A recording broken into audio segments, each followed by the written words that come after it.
بسم اللہ الرحمن الرحیم نحمدہ ونصلی علی رسولہ الکریم اما بعد رب اشرح لی صدری ویسر لی امری واحلل عقدۃ من لسانی یفقہوا قولی بسم اللہ الرحمن الرحیم رب یسر ولا تعسر وتمم بالخیر اللہم صلی علی سیدنا مولانا محمد وعلى آل سیدنا مولانا محمد وبارک وسلم بسم اللہ الرحمن الرحیم۔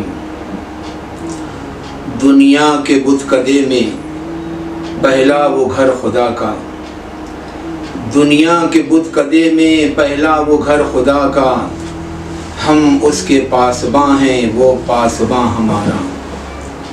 قابل صد احترام حجاج کرام، محترم بھائیوں، بزرگوں، دوستوں اور میری محترم ماؤں، بہنوں، بیٹیوں، کعبۃ اللہ جس کو بیت اللہ بھی کہتے ہیں، خانہ کعبہ بھی کہتے ہیں، نور کے سانچے میں ڈھلا ہوا یہ اللہ پاک کا وہ مبارک اور مقدس مکان ہے جو اللہ تبارک و تعالیٰ کے عرش معلیٰ کے عین نیچے زمین پر بنا ہوا ہے۔ اللہ تبارک و تعالیٰ کا عرش 7ویں آسمان پر ہے اور اس کے نیچے عین زمین پر بنا ہوا یہ اللہ تبارک و تعالیٰ کا مقدس مکان ہے جس کو ہم بیت اللہ کہتے ہیں۔ اللہ تبارک و تعالیٰ کے عرش کا فرشتے ہر وقت طواف کرتے رہتے ہیں اور اس کے عین نیچے جو بیت اللہ بنا ہوا ہے اس کا بھی طواف ہر وقت جاری رہتا ہے۔ صرف جب نماز کے لیے جماعت کھڑی ہوتی ہے اتنی دیر تک کے لیے یہ طواف رک جاتا ہے اور جیسے ہی امام صاحب سلام پھیرتے ہیں یہ طواف پھر جاری ہو جاتا ہے۔ دیکھنے والوں کی آنکھوں نے دیکھا ہے کہ بیت اللہ زمین سے آسمان تک نور کے سانچے میں ڈھلا ہوا ہے۔ بیت اللہ سے لگ کر جو زمین ہے، جو فرش ہے، اس پر چھت نہیں ہے، سفید ماربل کا بنا ہوا یہ فرش مطاف کہلاتا ہے، یعنی طواف کرنے کی جگہ۔ اور مطاف سے لگ کر بیضوی شکل میں ایک 2 منزلہ عمارت ہے جس کا ایک ٹیرس بھی ہے اور ایک تہخانہ بھی ہے۔ اس عمارت کا نام ہے مسجد حرام۔ پوری دنیا میں یہ 1 نمبر کی مسجد ہے۔ اس کو ام المساجد یعنی تمام مسجدوں کی ماں بھی کہا جاتا ہے، مسجد حرام۔ یہ 3 چیزیں ہوئی، بیت اللہ، مطاف اور مسجد حرام۔ ان تینوں چیزوں کو ملا کر مجموعی طور پر ایک نام دیا گیا ہے حرم شریف۔ حرم شریف کی ایک خصوصیت تو یہ ہے کہ حرم شریف پر اللہ تبارک و تعالیٰ کی 120 رحمتیں مسلسل برستی رہتی ہیں۔ 1 سیکنڈ کے لیے بھی ان رحمتوں کا برسنا بند نہیں ہوتا۔ 120 رحمتوں میں سے 60 رحمتیں یہاں طواف کرنے والوں پر برستی ہیں اور 40 رحمتیں یہاں نماز پڑھنے والوں پر برستی ہیں اور 20 رحمتیں جو کچھ نہیں کر رہے ہیں، صرف بیٹھ کر بیت اللہ کی زیارت کر رہے ہیں، بیت اللہ کا دیدار کر رہے ہیں، ان کے اوپر 20 رحمتیں۔ ایسے 120 رحمتیں حرم شریف پر مسلسل برستی۔ حرم شریف سے لگ کر جو زمین ہے اس کو حدود حرم کہا جاتا ہے۔ حدود حرم چاروں طرف یکساں فاصلے پر نہیں ہے، کہیں 4-5 کلومیٹر پر ہے، کہیں 15-20 کلومیٹر پر ہے۔ حدود حرم کی نشانیاں اللہ تبارک و تعالیٰ کے حکم سے بنائی تھیں حضرت ابراہیم علیہ السلام نے، اور ان نشانیوں کو تازہ کیا تھا نبی کریم صلی اللہ علیہ وسلم نے اپنے مبارک ہاتھوں سے۔ حدود حرم کی ایک خصوصیت تو یہ ہے کہ حدود حرم میں کوئی غیر ایمان والا داخل نہیں ہو سکتا۔ 1400 سال پہلے جس وقت فاتح مکہ کی حیثیت سے نبی کریم صلی اللہ علیہ وسلم مکہ مکرمہ میں داخل ہوئے، حرم شریف میں داخل ہوئے، اس زمانے میں حرم شریف میں تقریباً 360 بت موجود تھے۔ حضور اقدس صلی اللہ علیہ وسلم نے ایک بت کی آنکھ میں اپنی انگلی یا غالباً کوئی لکڑی ڈالی اور قرآن پاک کی ایک آیت تلاوت فرمائی، جاء الحق وزهق الباطل ان الباطل كان زهوقا، جس کا مفہوم اور خلاصہ یہ ہے کہ حق آ گیا اور باطل چلا گیا، اور باطل تو جانے ہی والا تھا۔ ایسا گیا ایسا گیا ایسا گیا کہ 1400 سال ہو گئے، آج تک کہ کسی غیر ایمان والے نے حدود حرم میں قدم نہیں رکھا، اور انشاءاللہ قیامت تک کہ کوئی غیر ایمان والا حدود حرم میں داخل نہیں ہو سکے گا۔ حدود حرم کی ایک خصوصیت اور ہے، وہ خصوصیت یہ ہے کہ حدود حرم کی ایک نیکی 1,00,000 نیکی کے برابر ہے۔ حدود حرم کی ایک نماز 1,00,000 نمازوں کے برابر ہے۔ حدود حرم میں اگر کوئی ایک قرآن پاک ختم کرے گا، 1,00,000 قرآن پاک ختم کرنے کا اس کو ثواب ملے گا۔ تو حدود حرم کی ایک نیکی 1,00,000 نیکی برابر ہے۔ تیسری خصوصیت یہ ہے، حدود حرم یعنی حرمت والی زمین، یہ ایسی مبارک زمین ہے کہ اس کے گھاس اور پتے توڑنا بھی منع ہے۔ یہاں شکار کرنا، شکار کی طرف اشارہ کرنا منع ہے، یہاں لڑائی جھگڑا کرنا منع ہے۔ حضرت عبداللہ ابن عمر رضی اللہ عنہما ارشاد فرماتے ہیں، جس کا مفہوم یہ ہے کہ اگر مجھ کو اپنے باپ حضرت عمر رضی اللہ عنہ کا قاتل بھی حدود حرم میں نظر آ جائے تو میں اس کو اوہ بھی نہیں کہوں گا۔ ایسی حرمت والی یہ زمین ہے۔ حدود حرم میں انشاءاللہ ہم کو اپنی ایمان کی دولت لے جائے گی۔ اللہ تبارک و تعالیٰ نے جو ایمان سے ہم سب کو سرفراز فرمایا ہے، اس کی برکت سے انشاءاللہ تعالیٰ ہم حدود حرم میں قدم رکھیں گے، ورنہ جہاں جہاں حدود حرم کی نشانیاں ہیں وہاں باقاعدہ بورڈ لگے ہوئے ہیں، ممنوع الدخول لغیر المسلمین، ممنوع الدخول لغیر المسلمین، کہ غیر مسلموں کے لیے داخلہ منع ہے۔ حدود حرم سے لگ کر جو زمین ہے اس کو کہتے ہیں حل کی زمین۔ حدود حرم میں رہنے والے اہل حرم کہلاتے ہیں، اور حدود حرم کے باہر ہل کی زمین میں رہنے والے اہل ہل یا ہلی کہلاتے ہیں۔ ہل کی زمین بھی محدود ہے، یہ بھی لامحدود نہیں ہے، بلکہ ایک جگہ جا کر یہ ہل کی زمین بھی مکمل ہو جاتی ہے، اور جہاں یہ جا کر مکمل ہوتی ہے اس کو کہتے ہیں میقات۔ یہ میقات اللہ تبارک و تعالیٰ نے ایمان والوں کے لیے بنوائی ہیں، یعنی ہمارے لیے یہ میقات بنوائی۔ پوری دنیا سے آنے والوں کے لیے الگ الگ میقات ہے۔ جو لوگ عراق کی جانب سے آ رہے ہیں ان کے لیے جو میقات ہے اس کا نام ہے ذات عراق۔ ملک شام کی طرف سے جو لوگ آ رہے ہیں ان کی میقات ہے جحفہ۔ ملک یمن کی جانب سے جو لوگ آ رہے ہیں ان کی میقات ہے قرن المنازل۔ مدینہ منورہ کی جانب سے جو لوگ آ رہے ہیں ان کی میقات ہے ذوالحلیفہ، اور ہمارے ہندوستان پاکستان کی جانب سے جو لوگ آ رہے ہیں ان کے لیے جو میقات ہے اس کا نام ہے یلملم۔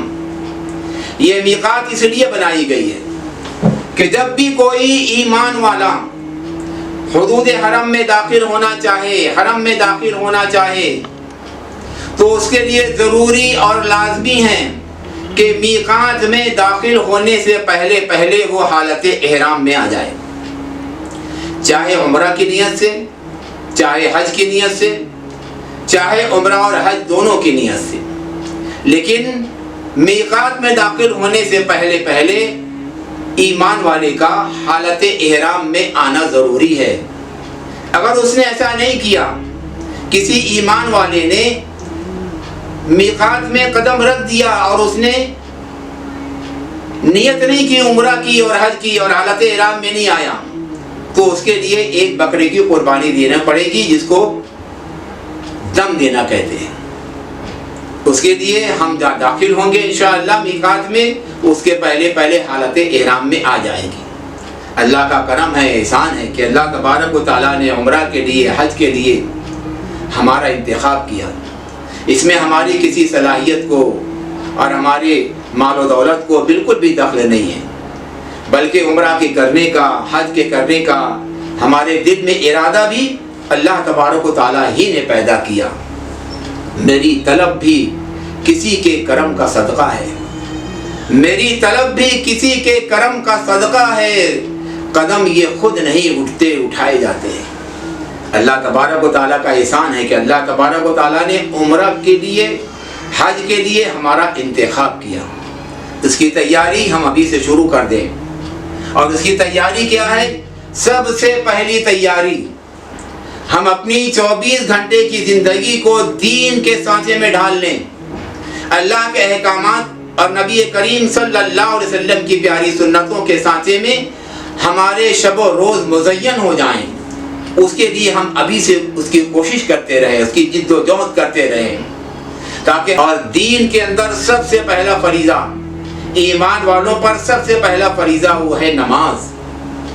نماز ایمان والوں کے اوپر رات دن میں 5 وقت فرض ہے، اور کل قیامت میں سب سے پہلے نماز ہی کا حساب ہوگا۔ اس لیے سب سے پہلے اپنی زندگی کو دین کے سانچے میں ڈھالنے کے لیے سب سے پہلے ہم نمازوں کا اہتمام، اللہ تبارک و تعالیٰ نے قرآن پاک میں تقریباً 700 سے زیادہ جگہ نماز کا حکم فرمایا ہے، لیکن کسی جگہ اللہ تبارک و تعالیٰ نے یہ نہیں فرمایا کہ نماز پڑھو یا نماز ادا کرو، بلکہ ہر جگہ اللہ تبارک و تعالیٰ نے ارشاد فرمایا ہے کہ نماز کو قائم کرو۔ اور نماز کو قائم کرنا کیا ہے؟ 5 وقت کی نماز اس کے وقت پر ادا کرنا، مردوں کے لیے مسجد میں جا کر جماعت کے ساتھ ادا کرنا، اور عورتوں کا اول وقت میں اپنے گھر میں ادا کرنا۔ سب سے پہلا قدم ہمارا یہی ہونا چاہیے، کیونکہ شیطان عمرہ کرنے والوں اور حج کرنے والوں کے راستے میں اپنے شریر لشکروں کو بکھیر دیتا ہے کہ عمرہ کرنے والوں کا عمرہ خراب کرو اور حج کرنے والوں کا حج خراب کرو۔ اور یہ خرابی سب سے پہلے، سب سے زیادہ پیدا ہوتی ہے نماز کی سستی کے ذریعے سے۔ ہماری نماز قضا ہو گئی، ہماری نماز چھوٹ گئی، ہمارا عمرہ خراب ہو جائے گا، ہمارا حج خراب ہو جائے گا۔ اس لیے نمازوں کا اہتمام اور اپنی 24 گھنٹے کی زندگی، ہمارا ہر کام اللہ کے احکام کے مطابق ہو جائے، نبی کریم صلی اللہ علیہ وسلم کی سنتوں کے مطابق ہو جائے، اسی کو تو دین کہتے ہیں۔ اور دین میں اللہ تبارک و تعالیٰ نے دنیا اور آخرت دونوں کی کامیابی رکھی ہے۔ اس کے لیے ابھی سے ہم کوشش کریں کہ ہماری زندگی دین کے سانچے میں ڈھل جائے۔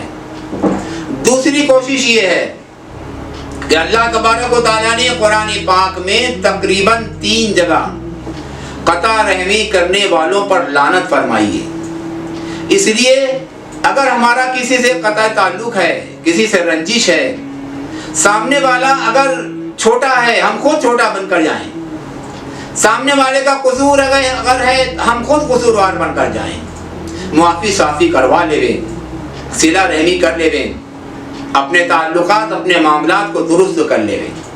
اس طریقے سے بہت جلد وہ وقت آ جائے گا کہ ہماری روانگی ہمارے گھر سے ہونے والی ہے۔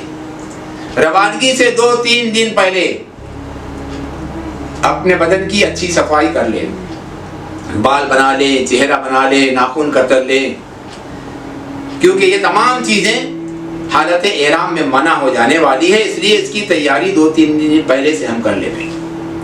جس دن ہم کو روانہ ہونا ہے بڑا خوبصورت دن ہے، ہماری زندگی کا جگمگاتا ہوا دن۔ آج سے ہم دن بدن ہل کی زمین کے قریب ہوں گے، حدود حرم کے قریب ہوں گے،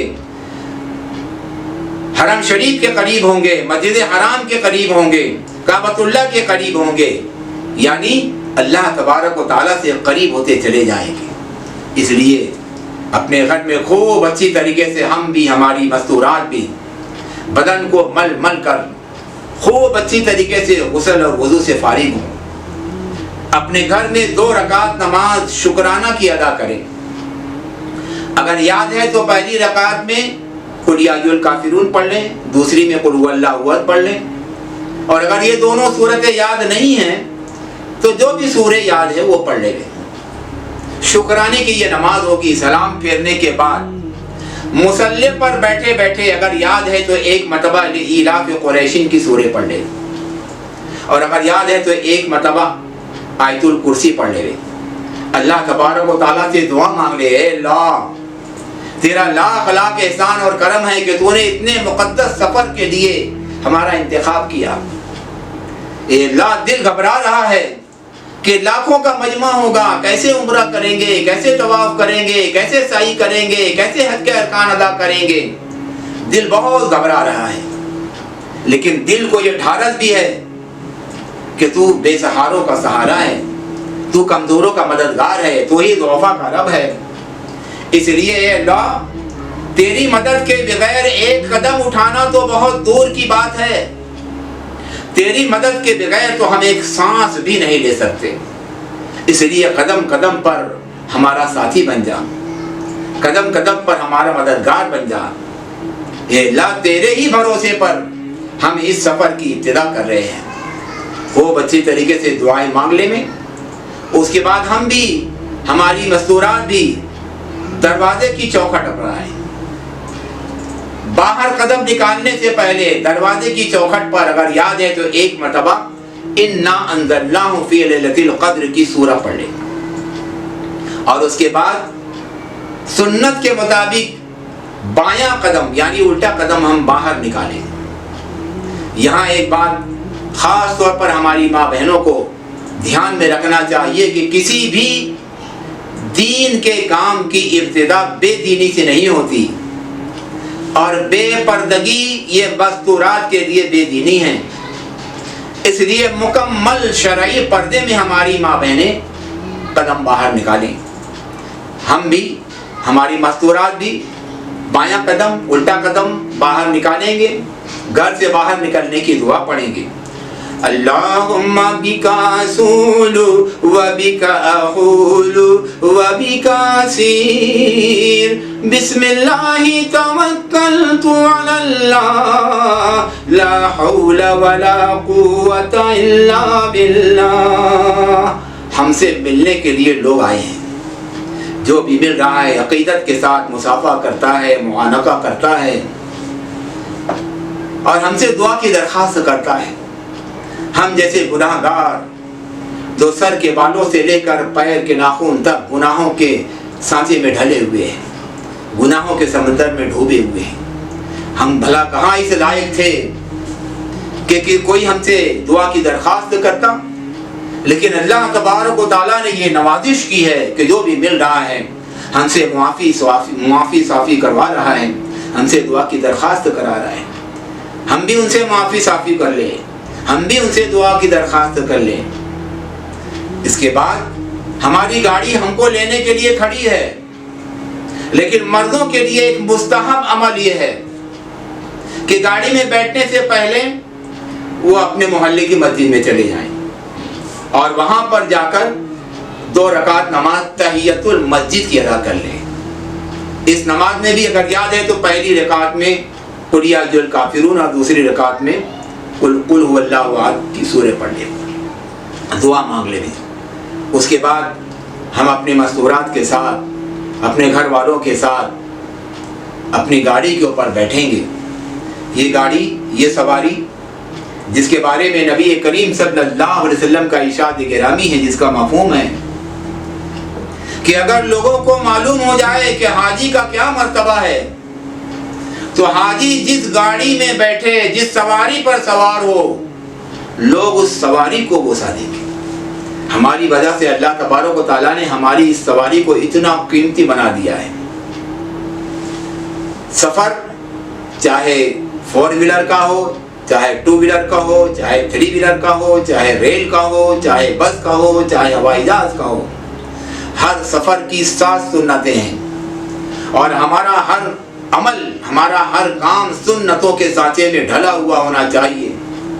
نبی کریم صلی اللہ علیہ وسلم کی مبارک حیات کو اللہ تبارک و تعالیٰ نے قیامت تک کے آنے والے لوگوں کے لیے نمونہ بنایا ہے، نمونہ کہ زندگی لاؤ تو ایسی لاؤ، چاہے جتنا بڑا عمل ہم کر ڈالیں، لیکن اگر حضور اقدس صلی اللہ علیہ وسلم کے طریقوں سے ہٹا ہوا ہے، اللہ تبارک و تعالیٰ کی بارگاہ میں مقبول نہیں بلکہ مردود ہے۔ اس لیے ہمارا ہر عمل سنتوں کے سانچے میں ڈھلا ہوا ہونا چاہیے۔ سفر کی 7 سنتیں۔ سب سے پہلی سنت بسم اللہ الرحمن الرحیم۔ دوسری سنت سیدھا قدم رکھیں۔ تیسری سنت جب سیٹ پر بیٹھ جائیں الحمدللہ۔ چوتھی سنت جب ہماری گاڑی اسٹارٹ ہو جائے تو سفر کی دعا پڑھ لیں، سبحان الذی سخر لنا ھذا وما كنا له مقرنین وإنا إلی ربنا لمنقلبون۔ اس کے بعد 3 مرتبہ الحمدللہ الحمدللہ الحمدللہ، اور اس کے بعد 3 مرتبہ اللہ اکبر اللہ اکبر اللہ اکبر، اور اس کے بعد ایک چھوٹا سا استغفار پڑھ کر آسمان کی طرف دیکھ کر مسکرا دینا ہے، سبحانک انی ظلمت نفسی فاغفر لی فإنہ لا یغفر الذنوب الا انت۔ الحمدللہ تیزی کے ساتھ ہماری گاڑی بمبئی کی جانب رواں دواں ہے۔ راستے میں جہاں کھانے کا وقت ہوا ہم نے گاڑی رکوائی، کھانا کھائے، پانی پیے، آگے بڑھے۔ جہاں نماز کا وقت ہوا ہم نے گاڑی رکوائی، طہارت وضو سے فارغ ہوئے۔ الحمدللہ بمبئی کے راستے میں جتنی بھی ہوٹلیں ہیں تمام ہوٹلوں میں نماز کے پڑھنے کا باقاعدہ انتظام ہے، طہارت کا وضو کا انتظام ہے۔ ہم طہارت وضو سے فارغ ہوں گے، نمازوں کو ادا کرتے ہوئے چلیں گے۔ مرد حضرات تو باجماعت نماز ادا کریں، چاہے 2 آدمی 3 آدمی 4 آدمی چاہے جتنے ہوں، کیونکہ جماعت کی نماز کا بہت اونچا مرتبہ ہے۔ اس لیے کوشش یہ ہو کہ ہم باجماعت نماز ادا کریں۔ تیزی کے ساتھ ہم بمبئی پہنچے۔ اگر حج کمیٹی سے جا رہے ہیں تو حج ہاؤس پہ جائیں گے، اگر ٹور سے جا رہے ہیں تو کسی دوسری جگہ قیام کریں گے۔ ہمارا فلائٹ 2 دن کے بعد ہے، 1 دن کے بعد ہے، ہم 1 دن پہلے یا 2 دن پہلے بمبئی پہنچ گئے، اپنی قیام گاہ پر پہنچ گئے۔ حج کمیٹی سے جا رہے ہیں تو حج کمیٹی والے حج ہاؤس کے اندر ہم کو ایک اسٹیل کا بیلٹ دیں گے جس کے اوپر ہمارا کور نمبر، ہمارا نام وغیرہ لکھا ہوا ہوگا، اور ایک کارڈ دیں گے اس کے اوپر بھی ہمارا کور نمبر، نام وغیرہ لکھا ہوا رہے گا۔ دعاؤں کی کتاب ملے گی۔ ہمارا قیام ہے، وہاں پر غسل خانہ موجود ہے، خوب اچھی طریقے سے ہم غسل کریں، وضو کریں۔ ابھی اپنا سادہ لباس پہن لیں، ابھی یہاں پر ہم کو احرام کی چادر ابھی نہیں پہننی ہے۔ ہماری ماں بہنیں بھی غسل وضو سے فارغ ہو لیں گی۔ اس کے بعد جو ہے مردوں کے لیے ایک سنت یہ بھی ہے، نبی کریم صلی اللہ علیہ وسلم جب حالت احرام میں داخل ہونے کے لیے غسل فرمایا کرتے تھے تو اپنے سینے مبارک پر خوشبو ملا کرتے تھے، بلکہ مائی عائشہ رضی اللہ تعالیٰ عنہ اپنے مبارک ہاتھوں سے نبی کریم صلی اللہ علیہ وسلم کے سینے مبارک پر خوشبو ملا کرتی تھی۔ اس لیے مردوں کے لیے یہ ایک سنت ہے، یہ ایک مستحب عمل ہے کہ غسل کرنے کے بعد اپنے سینے کے اوپر خوشبو مل لے گئے، اس کے بعد اپنا سادہ لباس کرتا پیجامہ پہن لے گئے۔ اب یہاں سے روانگی ہماری ایئرپورٹ کی جانب۔ یہاں حج کمیٹی والوں کو ہم ایک مشورہ یہ دیتے ہیں کہ حاجی اور حجن تو یہاں سے حج ہاؤس کی جو بس ہے اسی کے اوپر جائیں۔ اگر ہم اپنی پرائیویٹ گاڑی کے اوپر ایئرپورٹ کے لیے روانہ ہوئے اور راستے میں کسی وجہ سے یہ گاڑی ٹریفک جام ہونے کی وجہ سے رک گئی اور وقت پر نہیں پہنچ پائی تو ہوائی جہاز ہمارا انتظار نہیں کرے گا، وہ اڑ جائے گا۔ لیکن حج ہاؤس کی بس کے اندر اگر ہم جا رہے ہیں جس میں 50 حاجی اور حجن موجود ہیں، اگر کسی وجہ سے ٹریفک میں وہ جام ہو گئی بس تو ہوائی جہاز اس کا انتظار کرے گا۔ اس لیے حج کمیٹی سے جانے والوں کو ہم یہ مشورہ دیتے ہیں کہ حج ہاؤس سے ایئرپورٹ جب جائیں تو حاجی اور حجن حج ہاؤس کی بس ہی کے اوپر جا دیں۔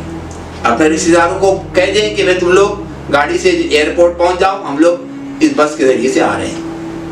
ایئرپورٹ پہنچے، ایئرپورٹ پہنچنے کے بعد یہاں پر اللہ کے کرم سے 2 حصے، ایک مردوں کے لیے ایک عورتوں کے لیے 2 خیمے لگائے جاتے ہیں، جہاں طہارت کا، وضو کا، غسل کا، نمازوں کا اہتمام ہوتا ہے۔ اللہ تبارک و تعالیٰ ان انتظام کرنے والوں کو جزائے خیر عطا فرمائے۔ عورتیں عورتوں کی جانب چلی جائیں، مرد حضرات مردوں کی جانب چلے جائیں، یہاں طہارت وضو سے فارغ ہو لے گئے۔ اس کے بعد عورتوں کے لیے احرام کی چادر یہ ہے کہ جو لباس انہوں نے پہنا ہے وہی ان کا احرام ہے۔ صرف اتنا ہوگا کہ وہ اپنے سر پر ایک رومال ایسے باندھیں گی کہ سر کے تمام بال چھپ جائیں گے، کیونکہ بال بھی یہ عورتوں کے ستر میں داخل ہے اور بالوں کا چھپانا ضروری ہے۔ لیکن ہماری ماں بہنیں اس بات کا خیال رکھیں کہ وضو میں سر کا مسح کرنا یہ فرض ہے، اس کے بغیر وضو نہیں ہوگا۔ اس لیے جب بھی ان کو وضو کرنا ہوگا تب تک یہ رومال یہ کھول لیا کریں گی، وضو کر لیا کرے گی اور اس کے بعد پھر یہ رومال باندھ لیا کریں گی۔ اس طریقے سے یہ ان کا احرام ہو گیا۔ اس کے بعد ہم اپنے خیمے میں داخل ہوں گے طہارت وضو سے فارغ ہونے کے بعد۔ اب ہم کو احرام کی 2 چادریں پہننا ہیں۔ سب سے پہلے اوپر کا لباس ہم اتار دیں گے، ٹوپی اتار دیں گے، کرتا اتار دیں گے، اندر بنیان ہے تو بنیان اتار دیں گے۔ اس کے بعد احرام کی ایک چادر ہم لے کر اس کی لنگی باندھ لیں گے۔ لنگی باندھنے کے بعد اندر ہاتھ ڈال کر نیچے جو ہم نے نیچے کا لباس جو پہنا ہے، ہماری پینٹ ہے اور پاجامہ ہے یا ویئر ہے، چڈی ہے، اس کو اتار دیں۔ اب ہمارے بدن کے اوپر صرف ایک لنگی ہے، دوسری چادر ہم اپنے کاندھے پر ڈال لیں۔ بلکہ بہتر یہ ہے کہ اس وقت ہم اس چادر کو اپنے سر کے اوپر سے، جیسے ہماری ماں بہنیں اوڑھنی اوڑھتی ہیں، ایسے اس کو اوڑھ لیں اور 2 رکعت نماز یہاں پر ہم کو پڑھنی ہے نفل۔ ہماری مستورات جو ہیں وہ ان کے خیمے کے اندر اور ہم اپنے خیمے کے اندر 2 رکعت نماز نفل ادا کریں گی۔ اگر یاد ہے تو پہلے رکعت میں قل یا ایھا الکافرون اور دوسری میں قل واللہ پڑھیں گے۔ مرد حضرات یہ 2 رکعت نماز سر ڈھانپ کر پڑھیں گے، لیکن جیسے ہی سلام پھیریں گے ویسے ہی سب سے پہلا کام وہ یہ کریں گے کہ اپنا سر کھول لیں گے، سر سے چادر ہٹا دیں گے۔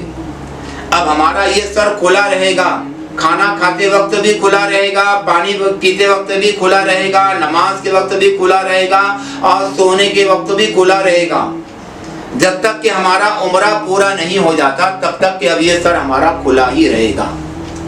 اس کے بعد ہم بھی خیمے سے باہر آئیں گے، ہماری مستورات بھی باہر آئیں گی، ہم کو پہنچانے کے لیے جو ہمارے رشتہ دار آئے ہیں ان سے آخری ملاقات کریں گے، ہم معافی صافی کرائیں گے، دعاؤں کی درخواست کریں گے اور اس کے بعد ٹرالیاں جو وہاں پر ہوتی ہیں ان ٹرالیوں کے اوپر اپنا سامان ہم سجا لیں گے۔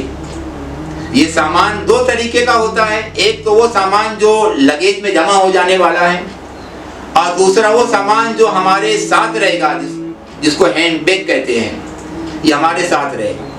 اس طریقے سے 2 طریقے سے اس کی پیکنگ ہوتی ہے۔ ہاں، ہمارا پاسپورٹ، ہوائی جہاز کا ٹکٹ ہمارے ہاتھ میں ہوگا، مستورات کا پاسپورٹ اور ہوائی جہاز کا ٹکٹ ان کے ہاتھ میں ہوگا اور اس کے بعد ٹرالی ڈھکیلتے ہوئے ہم ایئرپورٹ کی عمارت میں داخل ہوں گے۔ ہمارا پاسپورٹ دیکھا جائے گا، اندر بہت ساری کارروائیاں ہوں گی۔ اگر ہم حج کمیٹی سے جا رہے ہیں تو ہم کو کرنسی ملے گی، ہمارا پاسپورٹ وغیرہ چیک کیا جائے گا۔ بہرحال مختلف قسم کی وہاں پر کارروائیاں ہوں گی۔ ایک جگہ ہمارا سامان جمع ہو جائے گا، جو لگیج کے اندر جانے والا جو سامان ہے اس کا وزن کیا جائے گا اور اس کے بعد وہ سامان جمع کر لیا جائے گا۔ اب یہ ہمارا سامان ہم کو جدہ ایئرپورٹ کے اوپر ہی ملے گا۔ ہاں، ہینڈ بیگ جو ہمارے کاندھے سے لٹک رہا ہے اور ہماری حجن کا ہینڈ بیگ جو ان کے کاندھے پر لٹک رہا ہے یہ ہمارے ساتھ جائے گا۔ لیکن ہینڈ بیگ کے اندر کون کون سی چیزیں ہونا چاہیے؟ سب سے پہلی چیز تو یہ کہ ہینڈ بیگ میں کسی بھی قسم کا لوہے کا سامان ہرگز نہ رکھیں، جیسے ریزر بلیڈ ہے یا کینچی ہے یا نیل کٹر ہے لوہے کا کوئی سامان ہمارے ہینڈ بیگ میں نہیں ہوگا، اور کوئی لکوڈ نہیں ہوگا جیسے پینے کا پانی وغیرہ۔ یہ دو چیزوں کے علاوہ ہمارے ہینڈ بیگ میں احرام کی 2 چادریں ہم نے پہنی ہیں، 2 چادریں اسپیئر میں ہمارے ہینڈ بیگ میں ہوں گی۔ اس کے علاوہ دعا کی کتاب ہوگی، چھوٹا قرآن پاک ہوگا، تسبیح ہوگی، اور کھانے پینے کا کچھ تھوڑا سا سامان، سوکھا سامان جیسے چوڑا ہے، بسکٹ ہے، مٹھائی وغیرہ، تاکہ راستے میں اگر ضرورت پڑے تو ہم اس کو کھانا کھا لیں۔ اسی طریقے سے ہماری مستورات کے جو ہینڈ بیگ میں ایک رومال تو انہوں نے سر سے باندھا ہے، دوسرا رومال ان کے ہینڈ بیگ میں ہوگا۔ ان کے ہینڈ بیگ میں بھی تسبیح ہوگی، دعا کی کتاب ہوگی، چھوٹا قرآن پاک ہوگا۔ اس طریقے سے ضرورت کی چیزیں ہوں گی۔ تمام کارروائیوں سے گزرنے کے بعد ہم کو ویٹنگ روم میں بٹھا دیا گیا۔ ویٹنگ روم میں پہنچنے کے بعد کوشش یہ کرے جہاں پر بھی ماشاءاللہ طہارت خانہ موجود ہے، طہارت سے فارغ ہو لے، وضو سے فارغ ہو لے۔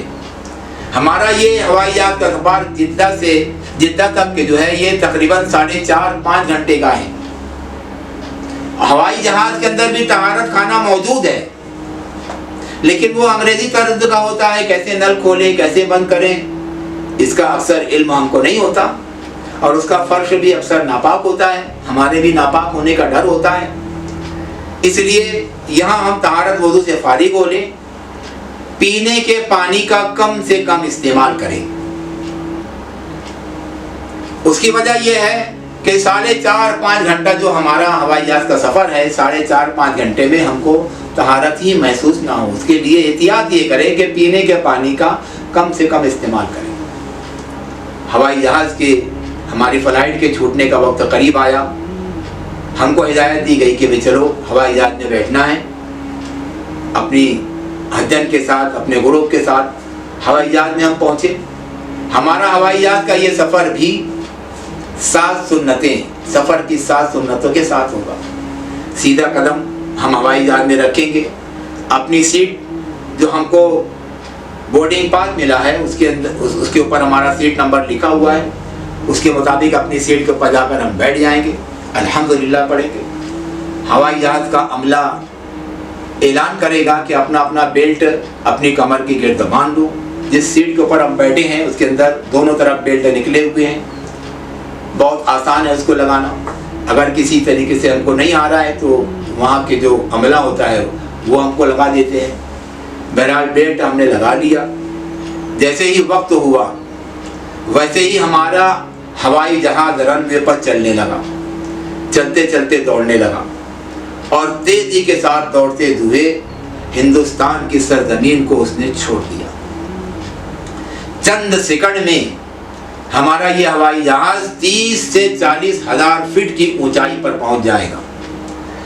جب ہمارا ہوائی جہاز اوپر کو جا رہا ہوگا تو ہماری زبان کے اوپر اللہ اکبر اللہ اکبر اللہ اکبر ہونا چاہیے، کیونکہ یہ بھی ایک سنت عمل ہے اور مستحب عمل ہے کہ جب کہیں اونچی جگہ پر ہم جائیں تو اللہ اکبر پڑھیں، اور جب نیچے اتریں تو سبحان اللہ پڑھیں۔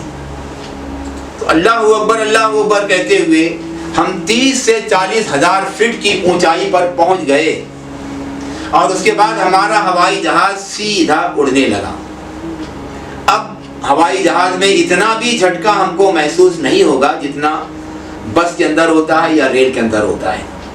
اب آسانی کے ساتھ پورے ہوائی جہاز میں ہم چل پھر سکتے ہیں، اس لیے اب بیلٹ کی ضرورت نہیں رہے گی۔ بیلٹ کو کھول دو۔ بیلٹ کو کھولنے کے بعد اب ہوائی جہاز کے عملے کی جانب سے ہماری ضیافت کی جائے گی۔ ہم کو پانی پیش کیا جائے گا، چائے پیش کی جائے گی، کافی پیش کی جائے گی، دودھ اور جوس پیش کیا جائے گا، کھانا پیش کیا جائے گا۔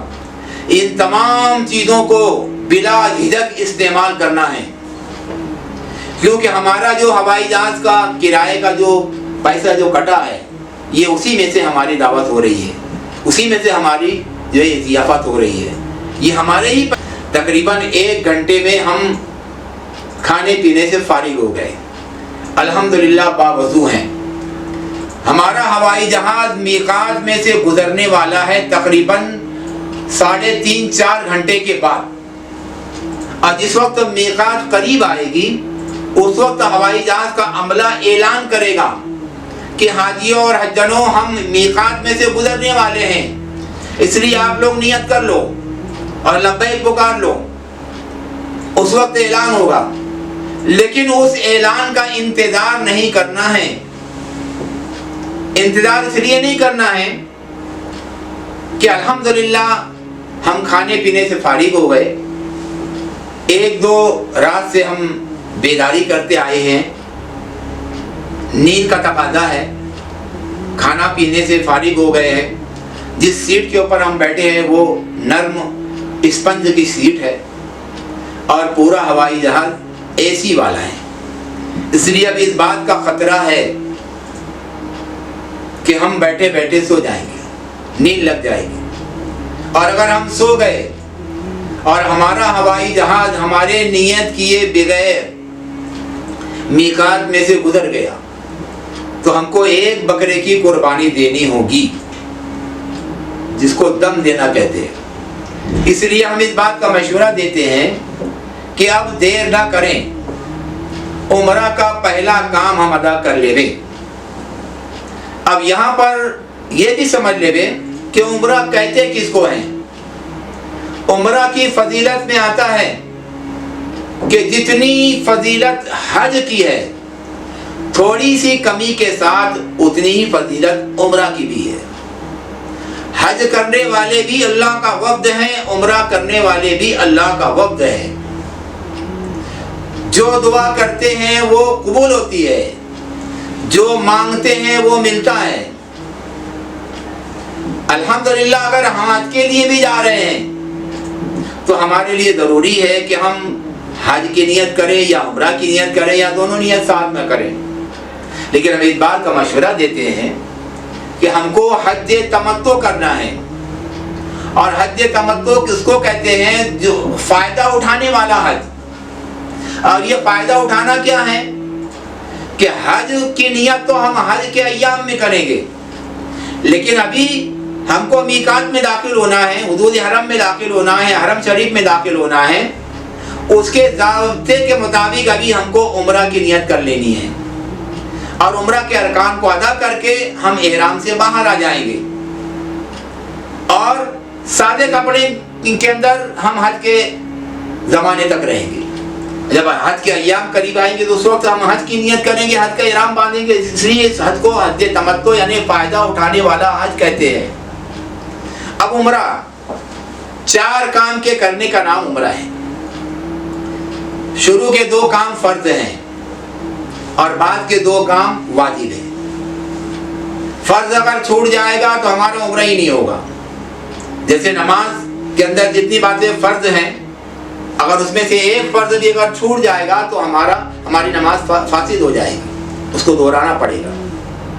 تو اسی طریقے سے عمرہ کے شروع کے 2 کام یہ فرض ہیں، اس کے بغیر عمرہ نہیں ہوگا، اور بعد کے 2 کام ہیں وہ واجب ہے۔ اس میں سے اگر کوئی چھوٹ جائے گا تو عمرہ تو ہو جائے گا لیکن ناقص رہے گا، نامکمل رہے گا۔ اب اس کو مکمل کرنے کے لیے چونکہ ہمارا واجب چھوٹ گیا ہے، اس لیے 1 بکرے کی قربانی دینا پڑے گی، جس کو دم دینا کہتے ہیں۔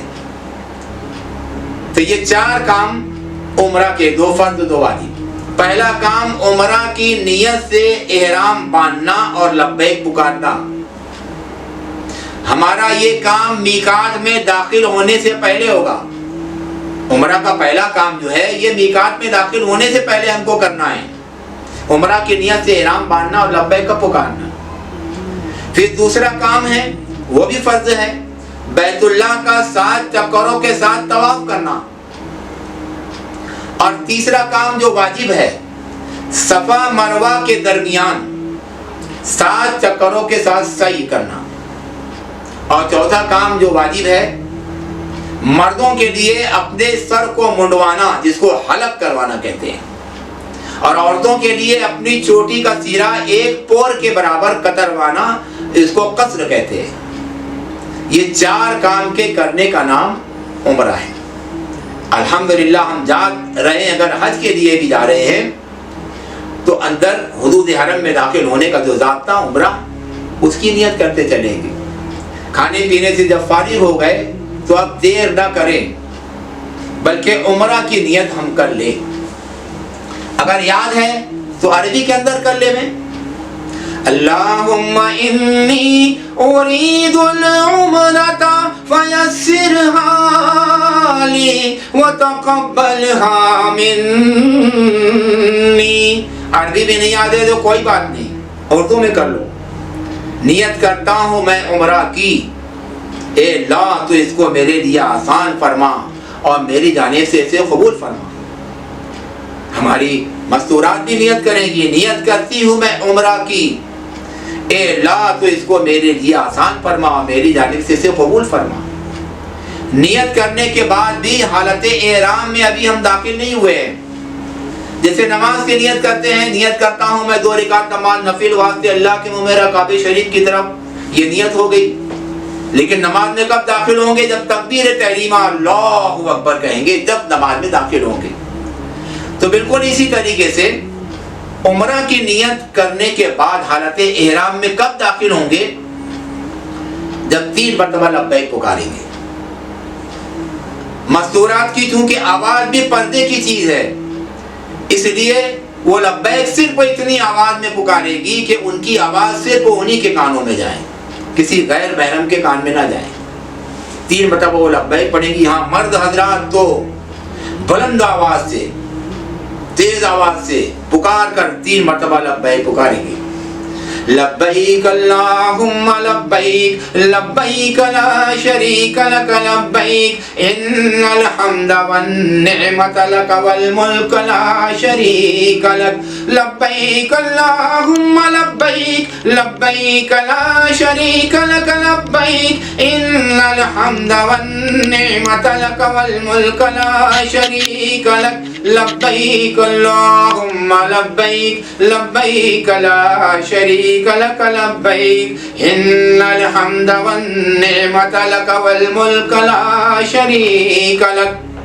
الحمدللہ ثم الحمدللہ، عمرہ کا پہلا کام اللہ تبارک و تعالیٰ نے ہم سے ادا کروا لیا۔ حالت احرام میں ہم داخل ہو گئے۔ وہ پابندیاں، وہ پیاری پابندیاں جو اللہ تبارک و تعالیٰ کو بہت پسند ہیں، اپنے بندے کی وہ پابندیاں جو اللہ تبارک و تعالیٰ کو بہت پسند ہیں، وہ ہمارے اوپر عائد ہو گئے۔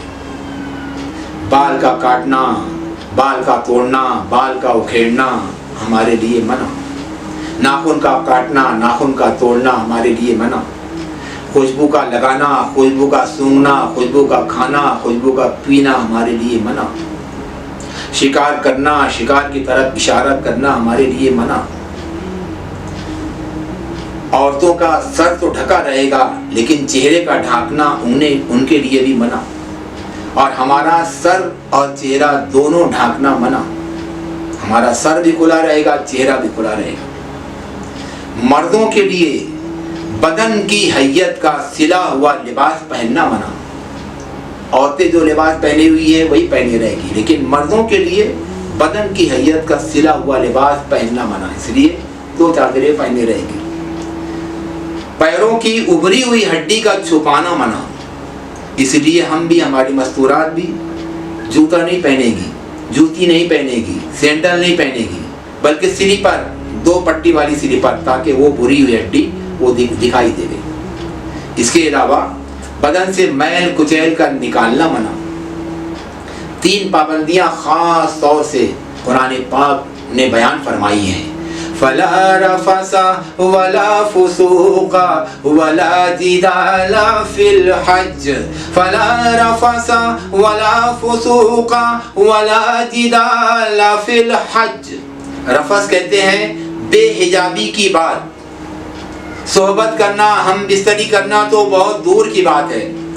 میاں بیوی ایک دوسرے کے ساتھ ایسی بات اور ایسا اشارہ بھی نہیں کر سکتے کہ جس سے شہوت ابھر جائے، اس کو کہتے ہیں رفث۔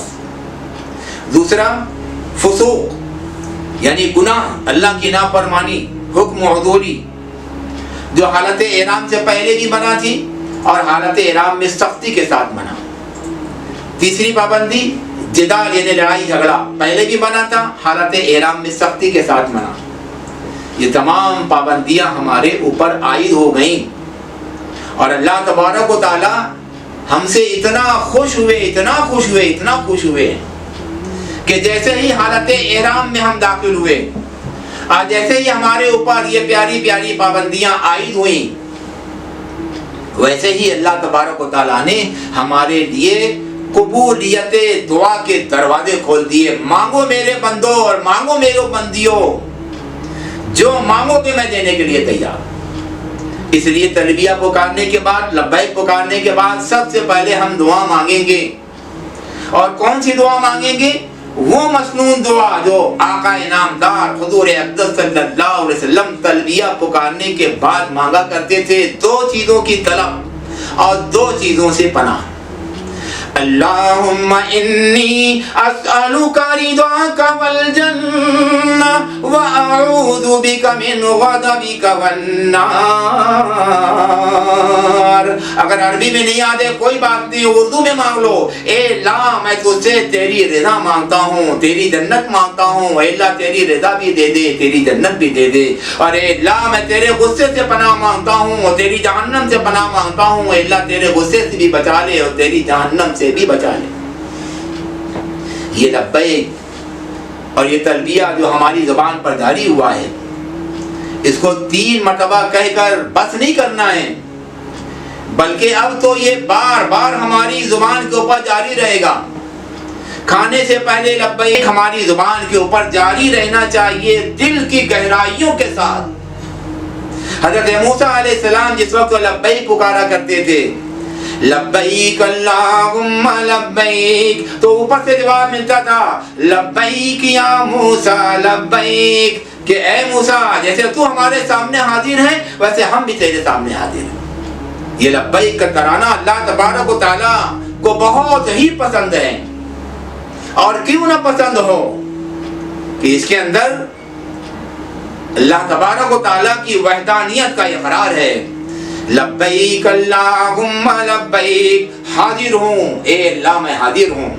لبیک لا شریک لک لبیک، حاضر ہوں اے اللہ تیرا کوئی شریک نہیں، میں حاضر ہوں. ان الحمد، تمام تعریفیں اللہ تیرے لیے، والنعمت، اور تمام نعمتیں اللہ تیرے لیے، تیری دی ہوئی ہے. لک والملک، اور تمام کے تمام بادشاہت بھی ہے اللہ صرف اور صرف تیری ہے. لا شریک لک، اے اللہ تیری تعریفوں میں، تیری نعمتوں میں، تیری بادشاہت میں تیرا کوئی بھی شریک نہیں، کوئی بھی شریک نہیں. اللہ تبارک و تعالیٰ کو یہ کلمہ اتنا پسند ہے کہ اللہ تبارک و تعالیٰ نے پوری زمین کو حکم دے رکھا ہے کہ میرا لبیک پڑھنے والا، میری لبیک پڑھنے والی جب بھی لبیک پکارے تو تم بھی اس کے ساتھ لبیک پڑھو.